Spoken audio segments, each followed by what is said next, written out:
मेरी भी यही हालत है, मुझे भी किसी काम की जरूरत है। इसके बाद फिरौन और हमान काम की तलाश में निकल पड़े। थोड़ी दूर चलने के बाद वे भूख और प्यास से बेहाल हो गए। दूर से उन्होंने देखा कि एक आदमी तरबूज के खेत में तरबूज काट रहा है। फिरौन और हमान धीरे धीरे उस तरबूज के खेत के पास जाकर बोले, चाचा जान, हम बहुत भूखे हैं, क्या हमें कुछ तरबूज खाने को देंगे? यह सुनकर उस आदमी ने उन्हें तरबूज खाने दिया। दोनों ने पेट भरकर तरबूज खाया और संतुष्ट हो गए। फिर उस तरबूज के खेत के मालिक ने उनसे पूछा, मैंने तुम लोगों को पहले कभी नहीं देखा, तुम कौन हो और कहाँ से आए हो? तब फिरौन ने कहा, हम परदेसी हैं, बलक से काम की तलाश में आए हैं। तरबूज के खेत के मालिक ने सोचा कि उसे भी काम करने वालों की जरूरत है, इसलिए उसने उनसे कहा, क्या तुम मेरे पास काम करोगे? हमान ने कहा, बिल्कुल, हम काम करेंगे। तब तरबूज के खेत के मालिक ने कहा, मेरे पास काम करना है तो ईमानदारी से करना होगा, चोरी नहीं की जा सकती। फिरौन बड़ा धोखेबाज था, इसलिए उसने चालाकी से कहा, मैंने जीवन में कभी झूठ नहीं बोला और चोरी तो दूर की बात है। इस तरह चालाकी से फिरौन और उसका दोस्त हमान तरबूज के खेत के मालिक का दिल जीतकर काम पर लग गए। अगले दिन से फिरौन और हमान तरबूज लेकर बाजार जाने लगे। बाजार में तरबूज ऊंचे दाम पर बेचते और मालिक को ज्यादा मुनाफा दिखाते। इस तरह उन्होंने और भी ज्यादा मालिक का दिल जीत लिया। काफी समय बीत गया। एक दिन फिरौन ने उस खेत के मालिक से कहा, चाचा जान, आप तरबूज पीस के हिसाब से हमें बेचें, इससे आपको और ज्यादा मुनाफा होगा। खेत के मालिक ने उसकी बात मान ली। इसके बाद फिरौन अगले दिन फिर बाजार में तरबूज बेचने ले गया। वह तरबूज पीस के हिसाब से खरीदता, कभी कभी कुछ तरबूज चोरी भी करता और बाजार में तरबूज को काटकर टुकड़ों में ऊंचे दाम पर बेचता। इस तरह चालाकी से फिरौन ने बहुत पैसा कमा लिया। एक रात फिरौन ने अपने दोस्त से कहा, हमान, अगर हम सिर्फ तरबूज बेचते रहे तो जिंदगी में कुछ नहीं कर पाएंगे, हमें कुछ और करना होगा।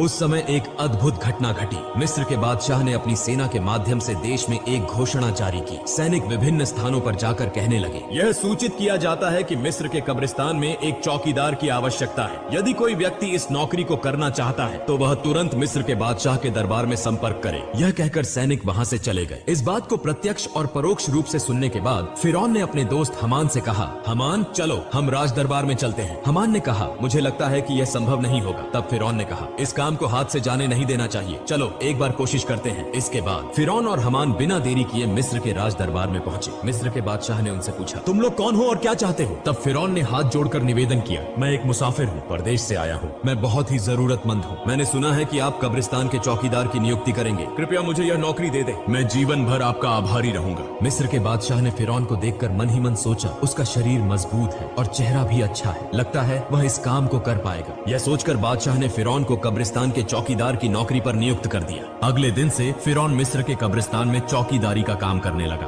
दिन रात वह कब्रिस्तान के गेट पर खड़ा रहता। पास ही एक छोटे से कमरे में उसका दोस्त हमान और वह दोनों साथ रहते थे। एक रात कुछ लोग एक मृत शरीर को दफनाने के लिए आए, लेकिन फिरौन ने उन्हें रोक दिया। उसने उन्हें कब्रिस्तान में प्रवेश नहीं करने दिया। तब उन्होंने पूछा, मामला क्या है? आप हमें लाश दफनाने से क्यों रोक रहे हैं? दरअसल फिरौन बड़ा धोखेबाज और ठग था। उसने चालाकी से कहा,